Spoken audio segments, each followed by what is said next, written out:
Man, I don't know what's going on. I needed to re-log into the podcast reload Gmail account. Yeah. To pull up our Google Doc, and so in Google I just type podcast and hit enter. Oh man. Nailed it. You'll get there eventually.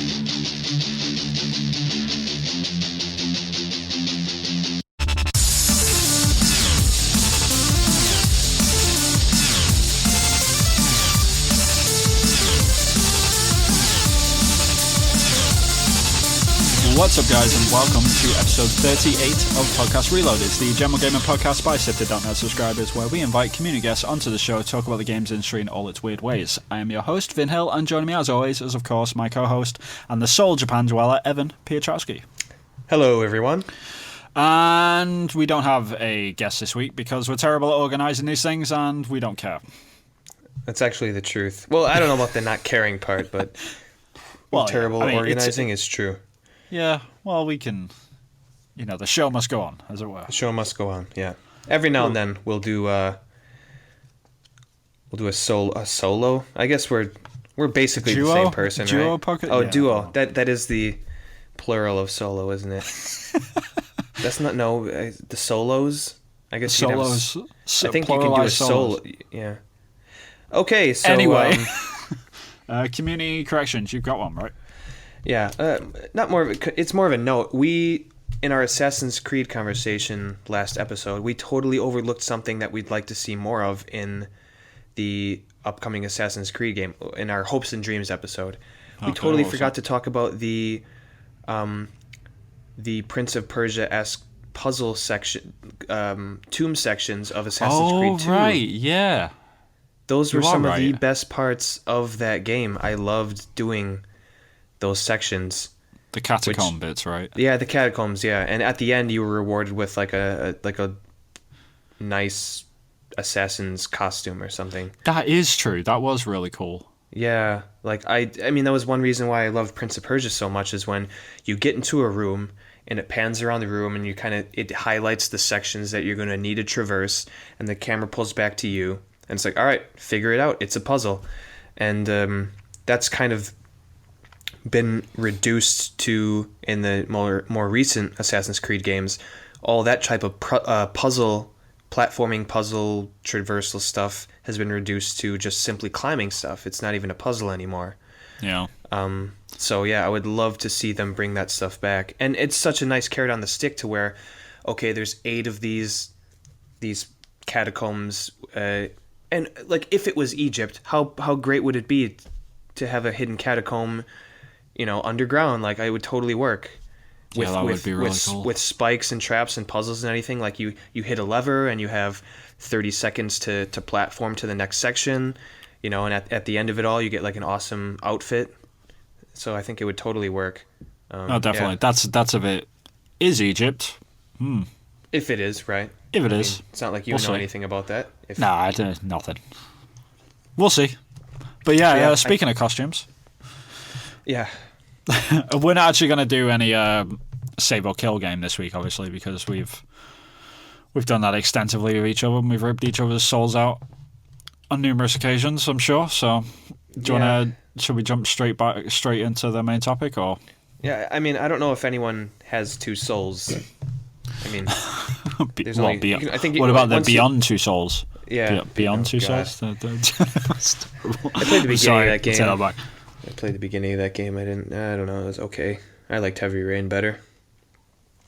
But anyways, I guess we can just move straight into what we've been playing. Sure. Now, I'm guessing we've played more than one game. I'm thinking one of these games both of us have played. That was a really strange way of setting it up. Yeah, all right. To preface this, for the longest time, me and Evan, please. This has been an ongoing thing. For the longest time, I've been wanting to get, like, all joking aside, I've been wanting to pick up the Lego Harry Potter remasters, which came out on the PS4, because I'm a Potter fan. Like, I love the books. The films were okay, but like I really want to play this game because we've never had like a real proper decent Harry Potter like sort of video game. and this was probably, I think it's like the highest rated one on Metacritic ever as well. So I was like, What do you mean in terms of Lego games? no, just like on like Harry Potter video games. Period. Oh, in the in Harry Potter video games, right? Yeah, That's and not really saying it much, unifies. though. Yeah, like it unifies the whole thing as well. So you can play from the first book all the way through to the seventh, and you can finish the whole thing or whatever. And so I was really excited about it, but I refused to pay $50 for this thing because I Right. just didn't want to spend that much money on it because it's a Lego game I only want to play now and then. And finally, last week, was it last week? There was a sale on, and it finally came down in price. And I was like, yes, finally! And like the first person to message me about it was you, Evan. And you were like, yeah, have you seen the sales on and stuff? I was like, finally, sort of thing. So yeah, I finally got the new. Well, I say the new, but it's Christ, it came out years ago now. But I finally got Harry Potter. But I heard in the grapevine that someone else did as well. Is that right? Yeah. So when I found out that it was on sale, and I'm actually a massive fan of the books as well. I've read the series, I think twice maybe, but I've been a massive fan for over half my life now, I guess, and I've kind of always wanted, like you, I've always wanted to play a Harry Potter game, but all the games that fell in line with the movie adaptations were all shit. Yeah, I mean, And- I'd be curious, even if you tried to go back and play from the Philosopher's Stone or the Sorcerer's Stone, depending where you're in the world, all the way up to like the Deathly Hallows. Like, if you wanted to play all of them video games in order, like not the Lego games, I don't think you actually could at this point because the first one that came out probably came out on the PS1, and then the last one that came out is probably on the PS3. So Yeah, I mean, if you're releasing games in line with the movies, it's like Emma Watson is a kid, and by the end of the series, she's like super fucking hot. So yeah, yeah, that's the time span we're dealing with here. she is pretty banging hot. Let's be honest. She's absolutely beautiful. Yeah, she's stunning. Well played, Miss Watson. Well played. Yeah. But yeah, I've been wanting to play the game for the longest time, and I finally got around to it. But so yeah, that's pretty much what I've been playing. But what are your thoughts on it, man? How are you finding the Lego universe of Harry Potter? And to preface this, both Vin and I knew we had played this game, but we haven't shared a single thing about it. Not a thing. Am I going first on this? Yeah, you should go. Yeah, we actually don't know what either is going to say about it. I think the game is so fucking boring. It's kind of boring. It's so fucking boring. Like, oh my god. And I really like Harry Potter. The only thing that is pulling me through these games is so I can hit all like the main, Harry Potter, the notes in the stories, really. Yep. And I just kind of want to see how that stuff plays out because the notes in the story beats. The story It's like, beats, okay, this Hagrid comes down on his motorcycle and delivers Harry Potter to the doorstep, and then they go into hiding, and Hagrid shows up, and he gets to the train, and then you find that you fight the troll in the. I jumped way ahead, but you fight the troll in the bathroom, and then and then you go on the Chamber of Secrets, and it's like, oh my god, it's such a fucking slog. It is, and this is my main thing with the game because I knew this was going to happen because I had no idea it was going to be like this. Straight after the Harry Potter series, Lego actually decided when they went, I think right after Harry Potter they went to Lord of the Rings, and when they did Lord of the Rings, they actually switched from the whole the no like the mime and like sort of nod to like what they're actually saying rather than actually saying words. They went from that to actually putting in the characters talking in Lord of the Rings. I think Lord of the Rings was the first one that had that. Oh, they actually did that, huh? Yeah, and the reason why they did that was sort of boost the game up a little bit, but it's in the gameplay, man. It's so fucking boring sometimes. Like, you're just collecting shit and you're just like, all right, I have to hunt around to see what I can interact with, sort of thing. And that's all this game is. Like, I think I finished a book. I guess you could call them books, right? Or like books, movies, year 1 and year 2. Yeah. So I'm on. I'm almost. I think I might have finished The Prisoner of Azkaban. No, I did. I finished you're The Prisoner. way ahead of me. That's how much I care about this game. I thought I didn't finish The Prisoner of Azkaban, and I've actually finished it. And I'm actually getting into like a really interesting book with the Goblet of Fire because it totally changes up the story. Right, it gets Because a bit darker. yeah, yeah, the books start getting darker. It's not about you're not going to school. It's all about the competition. That's when Voldemort actually legitimately comes back. So there's a lot of stuff going on that I'm actually interested. Like I don't know what they're gonna do with the Goblet of Fire. So at least I can look forward to that. But like this game is basically like everything like is a big area. Whether it be Hogsmeade or the staircase in one of the staircases, the moving staircases in Hogwarts, or like a classroom in Hogwarts, or the Gryffindor like dormitory, the commons room. It's all just one room, and basically what you do is like squares in your generic like magic attack. It's just an attack. It's not an actual spell, right? It's not. It's a Patronus charm or like Avada Kedavra spell, the death spell, or anything like that. So basically what you do is you're in an area and there's just a bunch of Lego shit to interact with, and what you end up doing is just going circles in the room and hitting square and destroying, just because you don't know what you can destroy, just whatever your spell hits, just seeing if it destroys it. And then you can switch to like a levitation spell that will like repair something. And if you repair something, for example, like there'll be a table in the common room and you'll destroy it, and then it'll kind of glow purple, which tells you, oh, use a levitation spell, it'll turn it into something. You hold down the spell, it turns into a picture on the wall, and the picture spouts out like goods that you can carry, or hearts, or like a special secret item. And then you follow Nearly Headless Nick to the next area, and you just do the same thing. It's like all you do is walk around a room and just smash the button and see what you can interact. It's like there's nothing to these games. Yeah, this is the thing. The thing that I have to defend it with this one thing though. Like I think speak for you as well on this. I do realize that this is a kid's game. Like this is designed for 5-year-olds or whatever. It's not designed for 30-year-old men like us. Sure, but sure. Like you can't die. Like you can't. There's no. Yeah, you can't die. There's no real gameplay objective. You're just basically going from cutscene to cutscene and destroying shit on the way. And and some of the puzzles are interesting, but because it's all within this Lego universe, and you're looking at the same shit over and over again, and you revisit the same areas so often. It's very rare that you see whole new areas a lot of the time.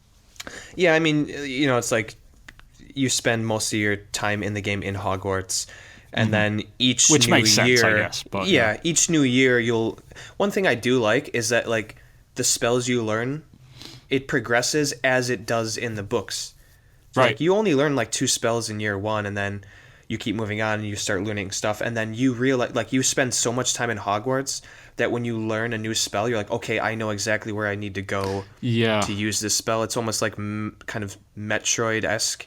That is an interesting aspect which I did appreciate almost, but at the same time it frustrates me when I play games and it brings me to an area. It's like, you haven't unlocked the right ability yet. Come back in 30 hours when you get that ability. And it's like, oh, fuck you. Like, I'm never going to remember this.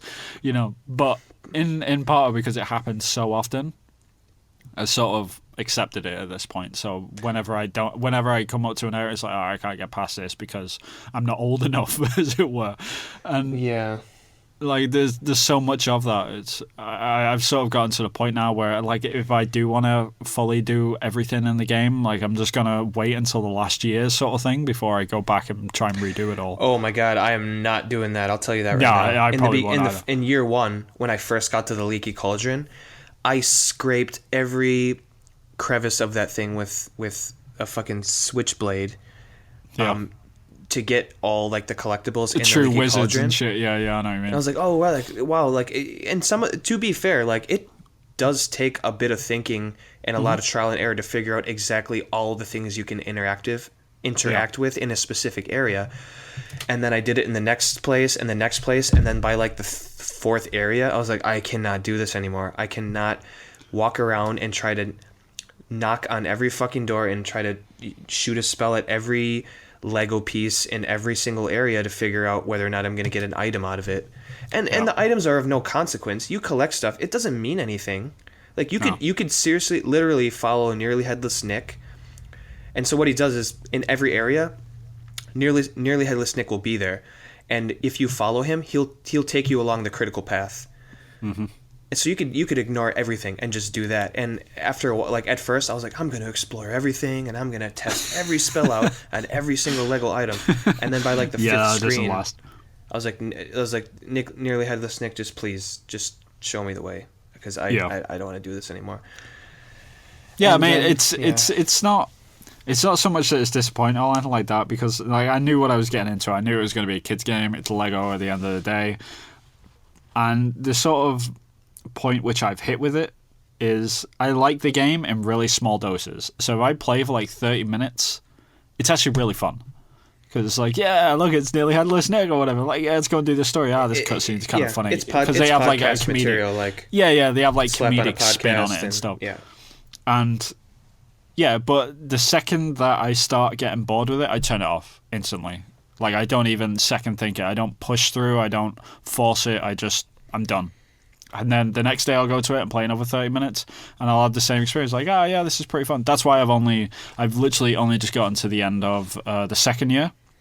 So I'm about to start the third year. Okay, but I think I burned out on it too quick. Quickly. So maybe, I don't know, like if anyone is looking at picking this up, don't expect to be sitting down with like a 40-hour experience like in a row sort of thing. I'm like, yeah, this is what I'm going to play this week. No, this game should take you months to finish.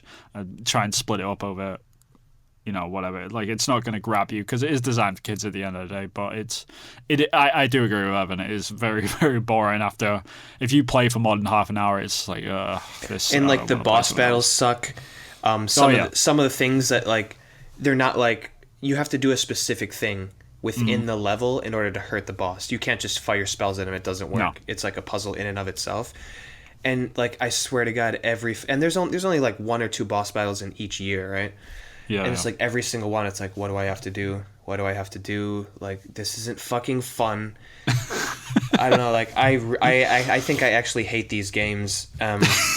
But you got a mold. And I love Harry Potter. Right. And that's saying a lot, I know really. Exactly what you're saying. Yeah. I don't understand. Like you're playing them because you love the books, not because you like the game. And you know what? If I was a kid, like maybe I'd love these games. But having said that, I played through Kirby Epic Yarn for the Wii with my friend. You can't die in that game. All you do is collect jewels throughout every level, and that game is a fucking blast to play. Right. So if you want the other end of the spectrum, if you're saying, well, it's a kid's game, well, guess what? So is Kirby Epic Yarn. A 5-year-old could beat that game from start to finish, and it's still a really, really good game. And it gets to the point that the jewels in Kirby Epic Yarn do things in the hub world to where it gets to the point where you do not want to get hit by an enemy because you want to keep the jewels. If you get hit, you lose jewels. So in a weird way, it is almost like losing a life. So that game is insanely easy because there's no consequence, but they do an interesting thing with the things you're collecting to make it challenging if you want it to be, type of thing. So that's the other end of that spectrum. But yeah, I'm disappointed. I'm going to beat it. How can I not? It's impossible not to beat it. You just have to follow Nearly Headless Nick and you win the game. Right. I'm sorry, that's really reductive, but no, it's pretty true. But the one caveat which I will put in there though is the different. Like, I've played a Lego game single player before. I've never finished a Lego game, but the difference between playing single player and playing co-op makes all the difference as well. And I know we spoke about this a few episodes ago about like how multiplayer can change a game for the better. I think Lego games are definitely one of those, because if you're running around with a buddy or whatever and you're like firing fucking spells at each other and you're like blowing up all the students or whatever and just like generally having a good time, like it actually elevates the game quite a lot. So if you are going to play it and you've got the opportunity to play it with a friend, then I would recommend it. Actually, my wife is a big Harry Potter fan. You know what, Vin? I might hold off and play with her. Yeah. Although this game is going to end up costing me fucking $60 because I only have one PS4 controller. So, but that might be the way to go about it, because I think that the type of gameplay in this game she would have a good time with it. So you know what? Actually, yeah, maybe I will turn around this game. I'm not going to turn around this game, but I might enjoy playing it with my wife. Maybe I'll do that at some point. But Shit. All right, so I guess briefly, what else have you been playing? What else have I been playing? I've been playing. I've been trying to play The Last of Us again, but it's so fucking difficult on the multiplayer with the pay to win weapons. It's awful. Which is still really disappointing. It grinds me every time, but I'll play a few matches every day. Hopefully, I'll get through the 12 weeks of the Firefly so I can actually get this friggin' platinum trophy one day. Well, I was actually gonna say, Vin, like I actually thought about this since the last podcast. Like you beat Grounded and then Grounded Plus, Yeah, and then and you I'm were getting gonna frustrated give by up multiplayer. on one single trophy you need to get the platinum on principle. Now I get what you were going through, but I was just thinking, man, like that's a lot to go through to quit before the platinum. So Yeah, I'm you say actually that. happy that Yeah. you went back to the game. You say that, but it's rough sometimes because you have to play 12 weeks of what it is in the multiplayer, right? It's not actually 12 weeks, but every game makes up a day of like the Firefly journey, quote unquote. So Okay. you have to That's play a like lot, eight. man. You have to play like 80 or 90 games to get through the 12 weeks or whatever. And I already did that with the Hunters, frustratingly as fuck. And then I got like 3 days into the Firefly journey, and I just kept getting destroyed by these people, these pay-to-win weapons, which I can't earn in the game any other way other than paying for them, and I Yeah, that's refuse to shit. pay for That's them. shit. And I'm just like, no, I will not pay out of principle. I won't do it. I do not support the system. No. Like, I'm going to play this game. I'm going to play it properly. I'm going to get frustrated and scream at the TV until my wife starts telling me, stop screaming at the TV, because that's what I do, right? So Right. I've been trying to push through it, and I'm on like week 3 of the Firefly journey or whatever now, and I'm getting through it. But Christ, sometimes you just go into one of them lobbies where it's just filled with people at a level 999. They've all got the pay-to-win weapons, and they've all got the freaking stupid hats that come with them. What do they What do they get out of playing that game anymore? I don't know. This like I don't understand when people do that. It's like same reason when people cheat online. I'm like, why are you playing a modded version of the game? Like, what do you get out of this? Like, how are you enjoying this? Do you getting a kick out of this? Like, I don't understand. It's weird. But yeah, I've been playing The Last of Us, and what else have I been playing? I'm not sure. Something. Bioshock, that was it. I bought the Bioshock remasters as well. Are you trying to go through them chronologically, or? Yeah. I'm gonna play Bioshock 1, and then I'm gonna go to 2, and then I've got Infinite as well to get through. So yep, I've only just started that though, so I'm not gonna talk about it this week. But Sure. how about you, man? Anything else? Just wrapping up. Actually, I played, 3 years of Harry Potter, and it felt like an actual 3 years of my life. Felt like a Trump so- presidency. Surprisingly, and this isn't even something I was aiming for. I went back to Breath of the Wild. I thought I nice. was going to be done with it after 80 hours, and I just decided, I'm like, you know what? I'm going to do all 120 shrines. So I added another 15 hours onto that 80, and I think I'm at 95 shrines. So at this point, I only Jesus. have 25 left. So I'm just going to do that. It's just an awesome world, and it's a great podcast game because I've already done everything except for the shrines themselves. So flip on a bunch of podcasts and just search the world and find those shrines and stuff. And Line them up. I'm not going to lie, I'm using a guide at this point because there's some shrines in that game, like, I'm like, Oh yeah, where like the fuck is this shrine? I'm sorry, but no. Like anytime, whenever I've met someone that gets angry at people that use a guide for certain games, like Skyrim or like Breath of the Wild, that sort of open world crazy game where it's just got too much in it to the point that you're never gonna find everything without a guide.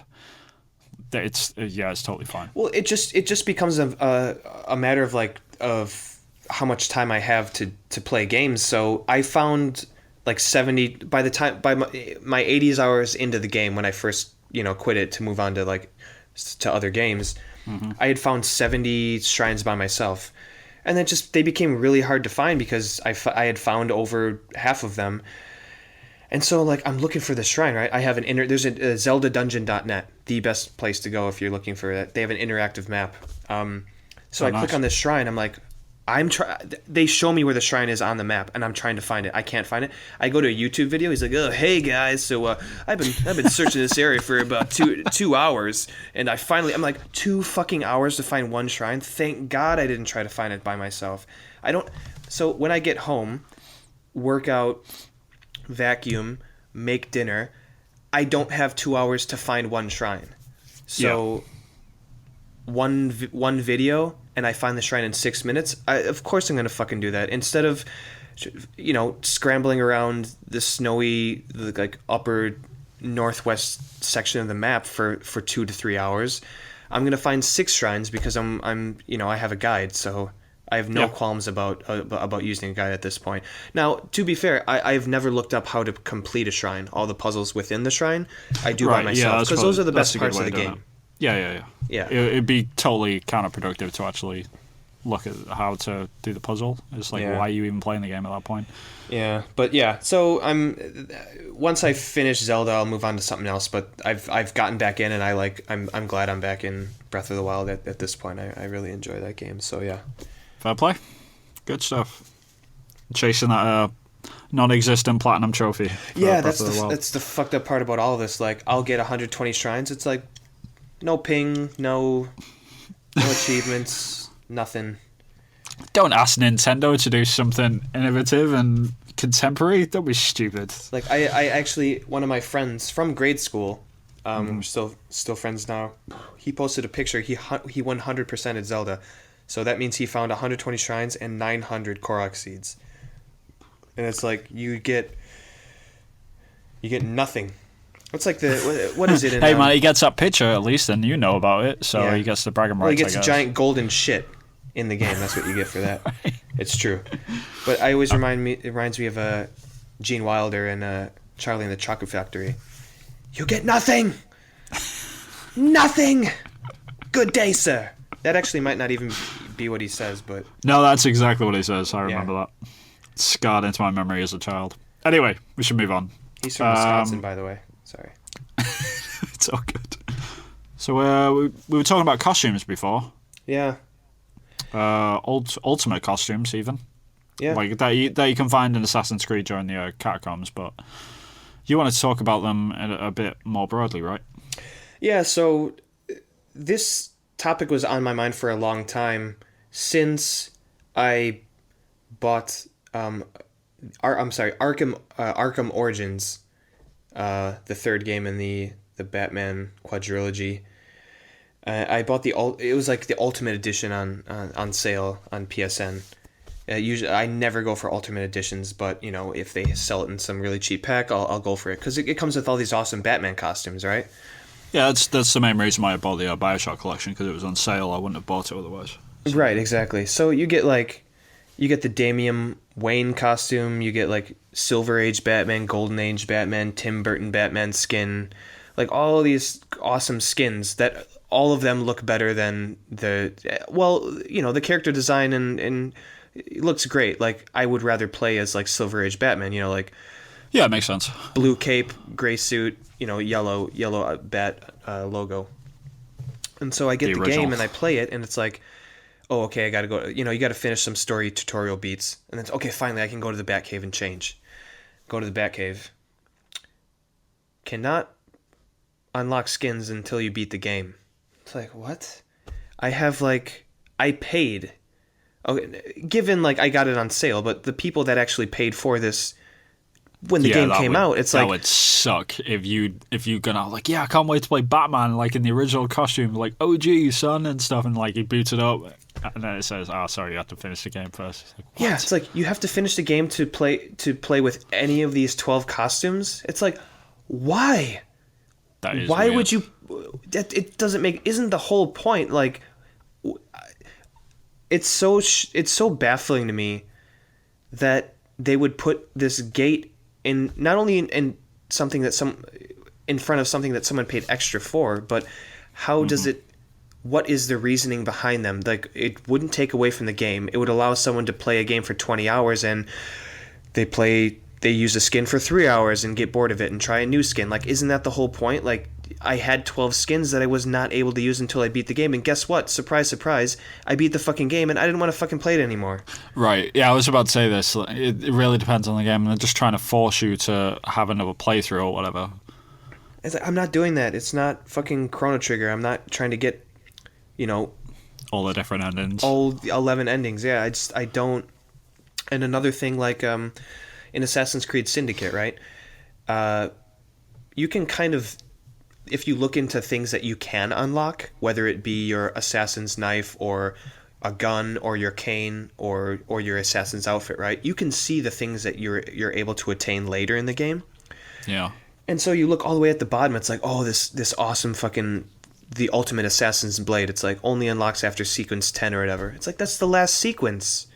Right. So I can only use the best thing in the game, and it's not like it's any more powerful. And I guess it doesn't even matter in Assassin's Creed because the combat isn't hard at all. So it's not like I would be, how do you say, kind of like not playing the game as it should be played by being OP like early in the game. It doesn't necessarily matter. And so I get to like the You're last talking about sequence. the cosmetic side of it, you mean? Yeah, well, I mean, you actually do get a heightened attack and a lot of stuff with the outfits that you wear, but that game is not really about that stuff. Like, it doesn't really have any bearing on the combat per se, because the combat isn't really hard at all anyways. So, like, I get the best Assassin's Blade, and then there's like 30 minutes left in the game or an hour left in the game, and the same thing, we were talking about this a bit, Vin, with Horizon Zero Dawn, where the there's an ultimate outfit in Zero Dawn, and there's 5 things you have to find in order to unlock it, and one of the things you need to in order to unlock it is right at the end. is like the mission before the last mission. So essentially, if you're not going to play the game past just beating it, you have the ultimate costume for 2 or 3 missions. So I don't But understand. saying this is the interesting aspect of this conversation. Like, if it's just cosmetic, like, you should be able to wear that shit from fucking mission 1, go all the way through. Whatever. Like I want to wear what I want to wear. Right, exactly. Like, the reason, I have no idea why they would ever block cosmetic stuff. But if it actually enhances the game in any way, like if it gives you extra abilities or it makes you extra strong, it's sort of a win-lose situation no matter what you do. Because if you give them a new outfit like at the very start, which is really OP, then it basically breaks the game. And it's sort of like that in Horizon. Like, if you got that ultimate outfit, like, that outfit makes a difference. Like, it's super OP and actually breaks the game for the last boss if you get it in your first playthrough, because that's exactly what happened to me. And I got it, I was like, yeah, I've got this awesome outfit. And I was like, yeah. And it's like the last boss was like the easiest thing in human history just because of the outfit. Like, it just completely killed it almost. But that was like no fault of the game. It is sort of my own fault for going into the last boss with this armor on because I thought I was super cool. But yeah, there's loads of games that do that as well. Like, trying to think where it happened to me recently. That was it. It was in Metal Gear Solid 5. I bought it a day early without realizing, like, I didn't realize I actually quote unquote pre-ordered it. I didn't really mean to. I just thought, oh, it's out today, right? And I just ordered it. But it gave me like a free outfit as well, which was like the Black Ocelot outfit or something. I can't remember what it was. But I put it on and it just completely broke the game for me because, like, my stealth was through the roof and no one could really see me. And it wasn't like, until no I matter took how it off. close you were to Right. them, they just wouldn't notice you. Yeah, unless I was Okay. like stood in front of them, like picking their nose for them or whatever, you know. And I put on this thing, and I didn't realize until like the very end of the game when I took it off, and I tried. I was like, oh, I'll try out a different outfit because like this one served me well, I guess. Like, I haven't really needed to put on another one. When I put on another one, I was just like, what the hell is this? The game's like 10 times harder. Like, why is everyone seeing me from a mile away? And I just never realized, and it completely killed the game. And I always thought, like, why is MGS5 like kind of easy? You know, it shouldn't be this easy. Sure. Until I took it off, and like from that point on, I tried to like not put it on again. So it's sort of that balance between, is it cosmetic? Then yes, then like, yeah, you should be able to wear it. But if it's got overpowered abilities, like, how the balance to when you should get that and if you should get that at all is sort of, you know, it's a sort of delicate situation, especially in Horizon, because it just, like, that last costume, man, like, Jesus Christ, like, you could just take damage for days. Yeah. One thing I would argue with the Horizon costume is, and I like the people that made this game have been making the game in the YouTube world, so they know that like the day that Horizon comes out, there's going to be a a tutorial video on how to get the outfit. Yeah. But I think it's up to the player to decide like, oh, okay, I want to find the best outfit in the game as soon as possible, and I want to run through the game absolutely smashing it and being the most powerful thing and being OP. Right. I think they could possibly leave that up to the gamer, because I will tell you, the 5 things that you need to find in that game, there's no fucking way you'd find them all by yourself naturally. No, I found maybe 3 of them, and the last 2 I was like, where the fuck are they? I found 3, yeah. So why hold one of those things to the mission before last when you could just naturally put them in the world in hard puzzles, which a lot of them were, like some were during story beats, some where you could just kind of find, right? But it's quite possible to never find all 5 of the things needed to get it in the first place. So why hold the last possible thing off, or the last item yet you need off, until like the mission before last? You know what I mean? I think, with that though, I sort of give credit to Horizon for that, because Horizon compared to something like Batman is completely different, because Batman's a linear game, whereas Horizon isn't. And, well, actually, that's a lie. Because I don't know, I never played Arkham Origins. But anyway, like in Horizon, if you went through that whole game just playing the main missions, and you picked up like 4 of the pieces or whatever, and you didn't do a single side quest, and you just ignored all that, and you're like, nah, I just want to do the story. I don't really care about that stuff. If you finally get through and like, man, I wish I had some better armor, and you picked up this super awesome armor, and then you're like, all right, now I'm going to do all the side quests, all this awesome armor on, and you just went through all that, and you had a blast. Like maybe that's your jam. Like I don't know. So okay, I see what you're saying. It just depends on how you play those games. Right, exactly. But if you play like me or you, where you do all the side quests as you're doing the main story, which is how I play games. I don't know how you do them. Well, by the end of when I beat Horizon Zero Dawn to get the platinum, I had very little that I needed to do. So right, yeah, exactly. I'm in the same boat. So maybe if you play games differently, it's one of them win-lose situations, I guess. Oh yeah. Well, like, by the way, in the Yakuza series, oh, Jesus fucking Christ, we're never gonna get rid of this game. It just keeps popping up in conversation. Yep. It's the same thing. Like what they refer to as New Game Plus as premium. No, not New Game Plus. It's you can continue the story. It's like they set you back before the final battle. Yeah. But you have like all your shit. It's called Premium Adventure, and it's only then that you can start using like costumes and stuff. It's like, well, oh, this is a criticism of the series. Oh, hold on to your butts. They do the same thing. It's like, well, why are you giving it to me now? Like, I'm not going to. Well, I am, but most people are not going to play the game after they beat the game. Why not let them? Who cares what the fucking costume looks like? I don't even care if when I switch to a cutscene that I'm wearing the generic outfit. Like, I don't care about breaking immersion in that sense. Just, at some point in the game, give me the option to have a bit of fun with it. It doesn't necessarily need to be at the end of said game. It's head scratching. Yeah, it happens a lot. Recently, actually, I was just playing, because I've been playing The Last of Us again, and that does the exact same thing. Like all the unlockable costumes for Joel and Ellie are locked away behind New Game Plus. So all sorts of flannel shirts. Oh yeah, they actually look pretty good. Like you could get. Oh yeah, they do. You can get like Jack and Daxter's like hat or whatever for Ellie, and you can get like Naughty Dog t-shirts for the characters. But at the same time, like I sort of get why they locked that stuff out for The Last of Us, because it's a really serious game, and every time it switches to a cutscene, like it switches back to their default clothing and stuff, and it switches back to like the unlockable thing afterwards and stuff. It's really sort of janky, and you don't want to break the immersion, I guess. And I guess that's why they do it. But at the same time, like, yeah, we should, like, just don't put wacky stuff in it if you don't want to break the game in that way, It's, it's one of the things. Then you just reminded me, a game that does this right is Uncharted 2.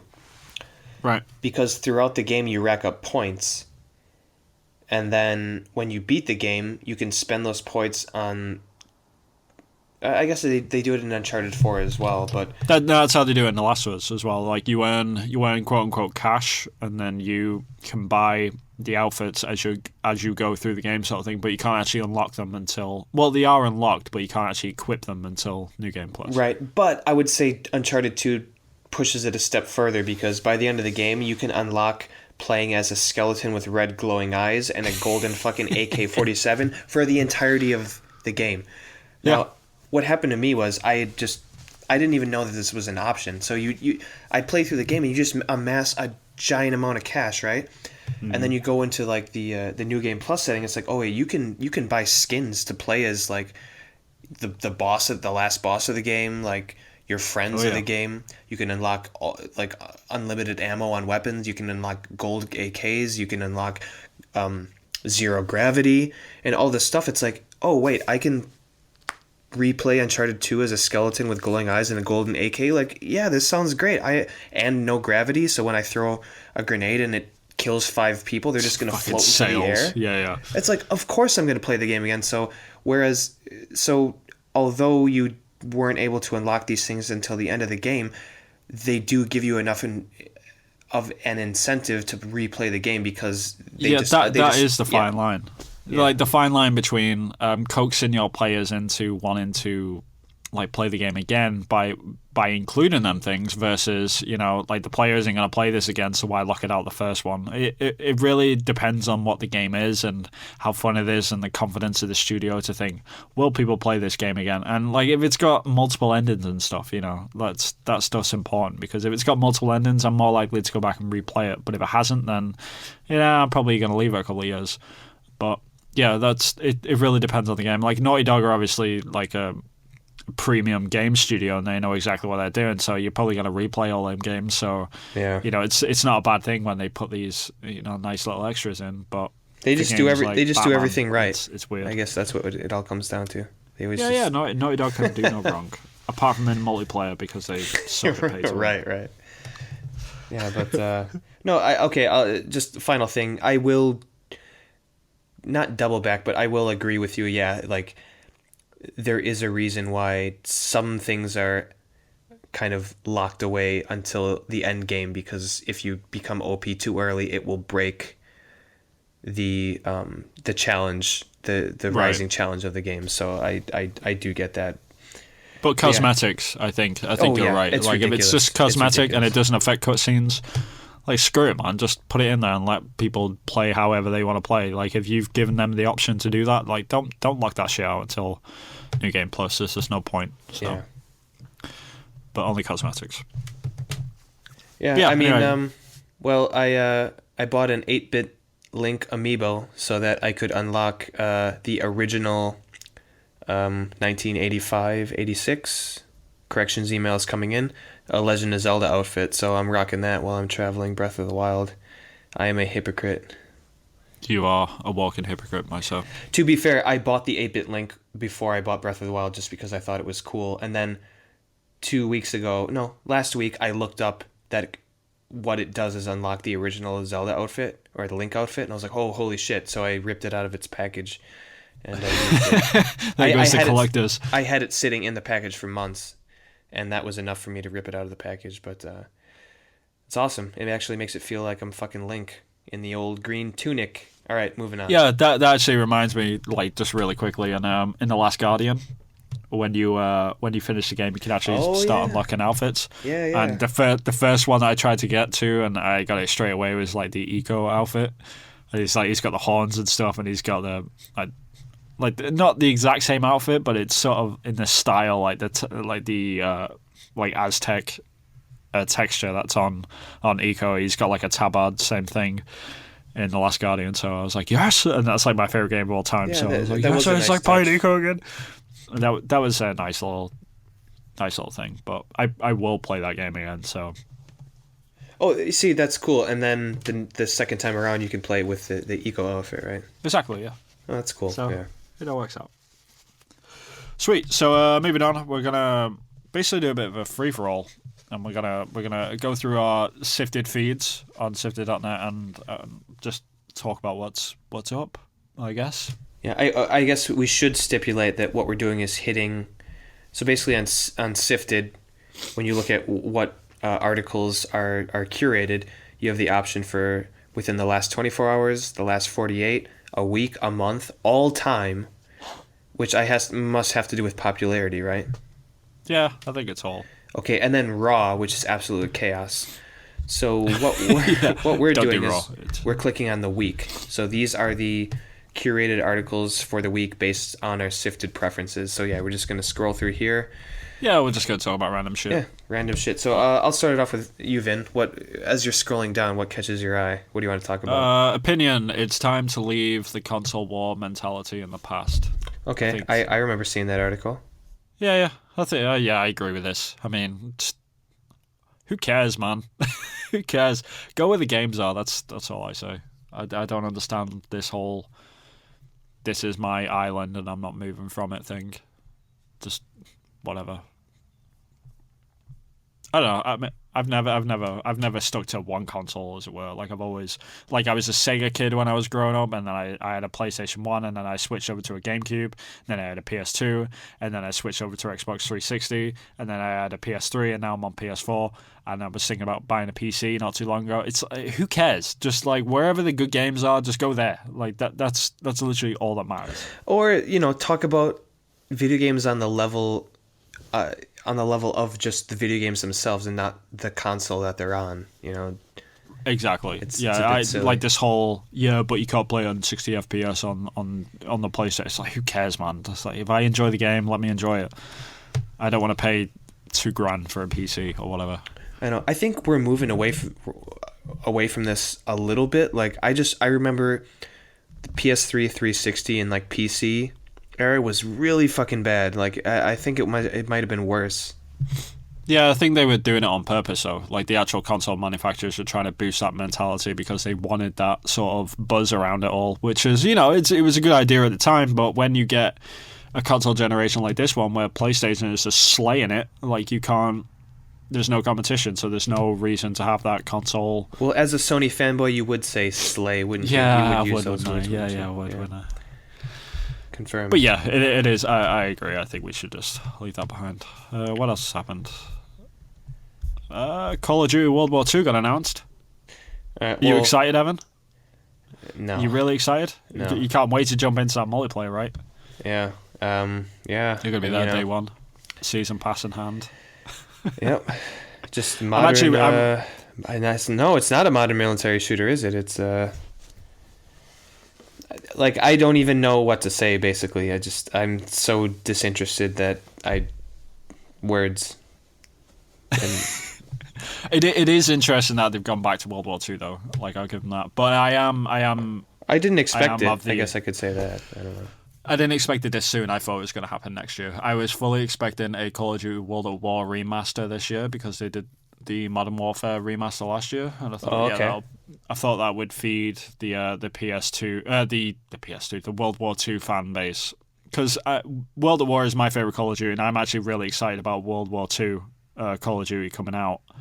And I hope that it returns back to its roots and it's a proper Call of Duty game and it's not, you're not fucking flying around on jetpacks and stuff. Right. Because I'm sort of sick of all that stuff. I never enjoyed that stuff anyway, and I don't know why they went into that direction. But you gotta please the 14-year-olds that are buying the game. So, but I mean, having played a fair amount of Battlefield 1, like, do you think that this might bleed into that? Like, oh, okay, this is kind of like Battlefield 1, but I think that's exactly the crowd they're going after. Yeah. And I just, everything about this announcement, like watching the trailer and watching how they were talking about it, was like, yeah, this could totally be a Battlefield game. It kind of looks like a Battlefield game, so I'll be really interested to see how the actual gameplay works out and how the multiplayer is. Like, if it's still that really quick, snappy, like everyone's playing it on 10 sensitivity or whatever, and everyone's like spinning around doing stupid trick shots and stuff. I don't know. Like, is that going to be a good thing or a bad thing? Like, I hope it returns back to the like Modern Warfare, Call of Duty World at War, that sort of era of gameplay. But I'm not holding my breath. Like, I am cautiously optimistic at this point, but I do hope that it returns back to what it was. Yeah, I mean, how could, like Infinite Warfare and World War II, like how different can two things be? So Yeah, it is. It's It's strange, like but it's refreshing in a way. Like at least now, like it is World War II and Call of Duty has gone there already, but it's almost like if they would have taken it into the future again, I think there just would have been people like, how far can you go with that concept? And I yeah. think more people like Titanfall 2 anyways, so um, Yeah, this is it's interesting to see that Call of Duty. Well, Activision have got that sort of foresight to see that coming because they started working on this game 3 years ago, and yeah, 3 years ago, I don't think the World War II sort of conversation was around properly yet. You know, I still think people are saying, "Yeah, jetpacks, man, that's really cool," and at that point, Activision would turn around saying, "You know, maybe this is going to wear out thin in the next."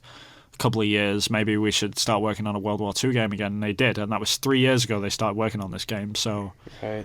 I it's sort of impressive at the end of the day, but I we'll would have see. been more excited with like an alternate universe like World War III, like 1950s Cold War. Yeah, that would be Something interesting. something crazy like that. Just like they've done realistic, they've done futuristic. Just do like alternate history, like 50s, 60s, or something That'd be crazy like cool. that. Yeah, That would be like cool. Man in the High Castle sort of thing, right? Yeah, because then you can play around with like the guns and like the technology and stuff. Like you can bend the rules way more than you can with you know. And I guess you could say that with Infinity. What I was gonna say, Infinity Wars. That's Marvel. What's the Infinite name of it? Warfare, yeah. Infinity Warfare. You playing the new Infinity Warfare? I was in that battle.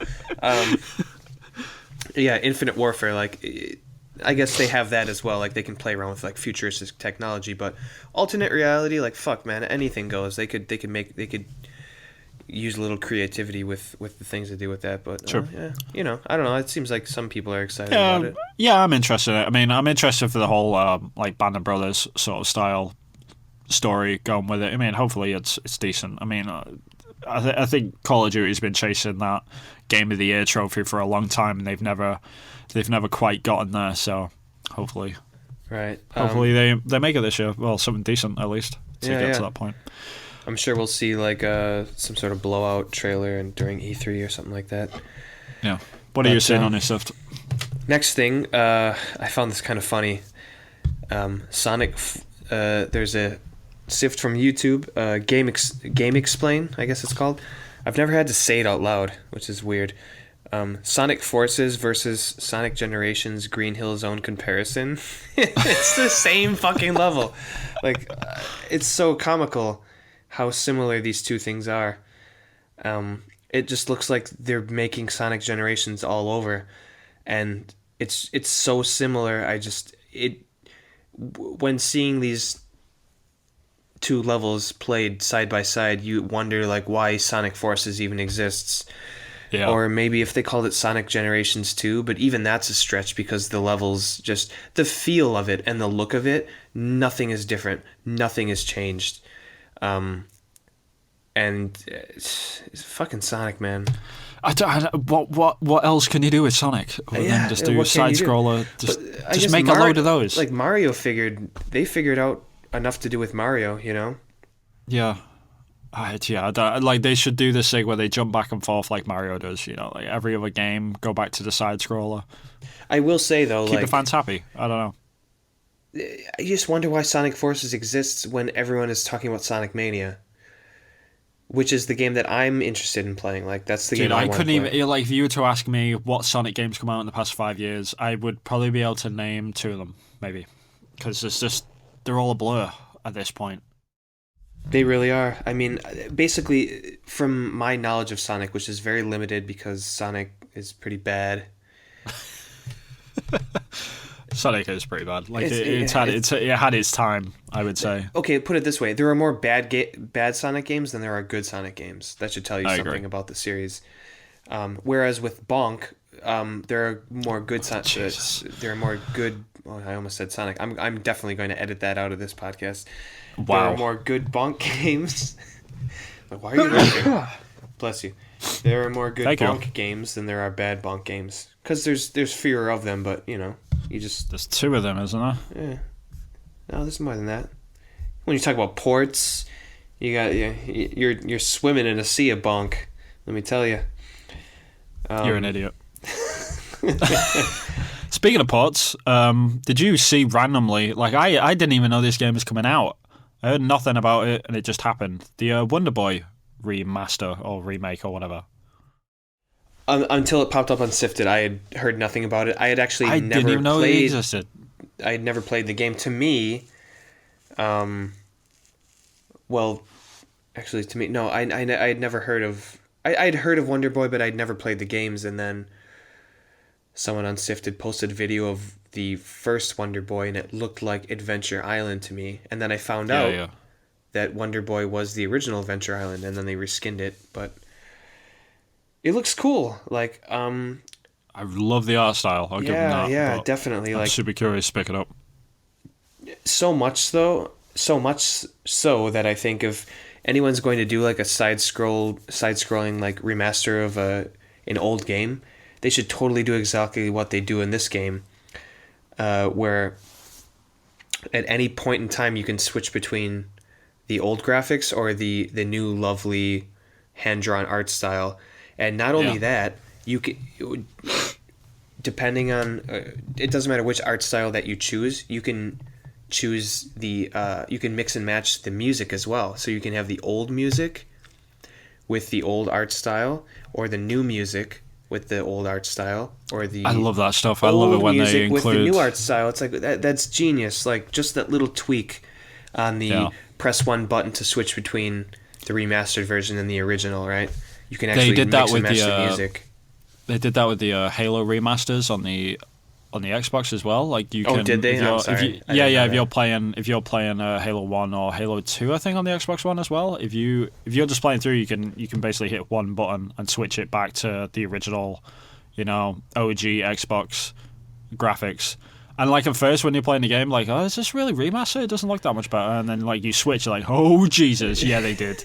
And just, like it's crazy, like how like much twigs, they like actually twigs and berries and shit. Right, exactly. It's like, this? man, I don't know if them leaves like actually look like that in the original game. You switch, it's like, oh shit, that tree had no leaves like in the original. Oh shit, that's pretty impressive. So yeah, I love when they do that stuff. But I'm super curious to pick it up. I would love to play like The Legend of Zelda: A Link to the Past, where you could switch between 8-bit Link, 16-bit Link, and then that'd be great, wouldn't it?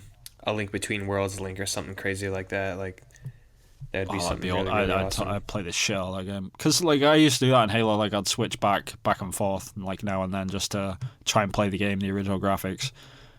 And I was like, yeah, this game still holds up. It's actually pretty decent. And then even if you played the game like five or six times, like it's like you kind of get motivated to continue the game because it's like, well, I want to get to the next level and then fuck around with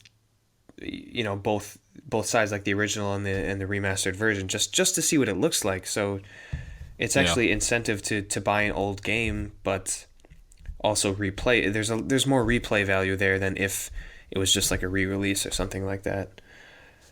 So yeah. Hey, okay, so I don't know how far we are in the thing, but next in the SIFT, like, how do you feel about Final Fantasy 12? It's been popping up recently. How do I feel about it? The old remaster. I'll probably pick it up at some point. 12 was actually one of the better Final Fantasies, I would say. I think so too. It's very underrated. It's like it reviewed really very, very well when it first came out, but like everyone since the whole Novala, Favala, Crystallis, whatever their initial plan was, right? Like the highly regarded and highly reviewed 12 kind of got buried in all that stuff. Yeah, it's kind of a shame because Final Fantasy 13 was so terrible that it sort of blanketed the Final Fantasy 12 thing as well. I think 12 suffered because the lack of like a love story and stuff, which all the other previous Final Fantasies had as well. And I think there was a lot of bad press after coming off Final Fantasy 11 because while it was good to some people, like it wasn't exactly what fans wanted. So, and I think the initial focus on Vaughn was a terrible idea because I think he's a shitty fucking character. Yeah, but I could understand why like he would have been quote unquote cool for like Japanese audiences. So I Yeah. get why he was there. But I really think they should have positioned the story as Princess Ash's story, or wasn't it Lady Ash? yeah, Lady Ash. She Lady would Ash. have been a good Okay, main it's been character. a while since I played the game, but it's her fucking story. The whole game's about her. Yeah. Spoilers. Spoilers.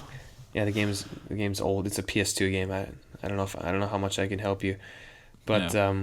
yeah, it was Yeah, totally we her got- story. I wish they would have positioned it more as her story. Like the second, I think I might have said this on a podcast before, but the second I was able, she became a party member. I switched to her and played with her through the rest of the game. I was like, oh, I don't have to play as Vaughn anymore. Thank God. That guy's nothing. He's a vanilla whiny wafer. little bitch. Vanilla wafer. That's a good one. God, too many games. Anyway, yeah, we should wrap this thing up anyway. Yeah.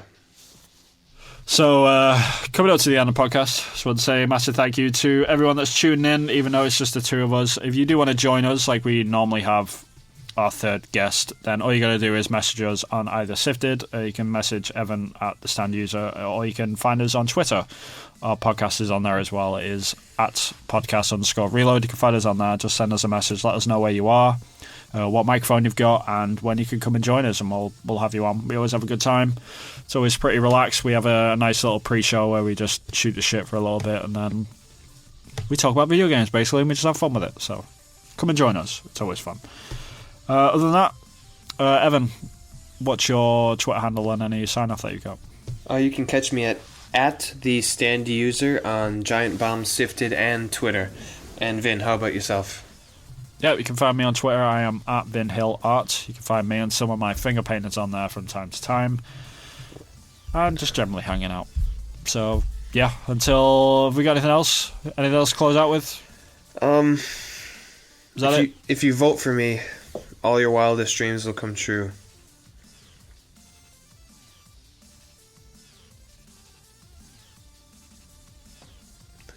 Never forget.